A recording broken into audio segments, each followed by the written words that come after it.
गणपत्या साम कनुनी बहिणी सोनू रोजनी 21 लाडूचा प्रसाद बनाडे होती. पण तव चर्चाना विषय हाव बनेल की अनु रोजनी 21 लाडू बनाडे होती. पण 21 म्हणे नुसतं 20 लाडू राहतात. एक लाडू गायबच होई जाव होता. ती घडी घडी मोजी बनाडे होती प्रसाद की आता बरोबर बनाडा का मोजाल चुकी तर नाही गयामना घडी घडी मोजी राहती. बरोबर तव 21 राहतात. पण जो प्रसाद वाटाने भारी उनी 20 लाडू होई जावना.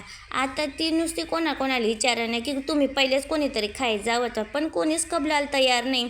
जो नाही तो अशाच सांगे की आम्हाला माहितीच नाही. पण एक दिवस आरती चालू होती. अनुना भाऊस कनूने देखा की गणपती काय लाडू खाय रायना. गणपतीला लाडू खाताना देखीसनी कनू लगेच त्याने आजूबाजूना लोक सांगायला लागना की देखा गणपती काय लाडू खाय रायना. जवळ बाजूबाजूना लोक देखायला लागना तर गणपती नुसता लाडूच नाही खावता. लाडू खाता खाता तो नाच भी होता.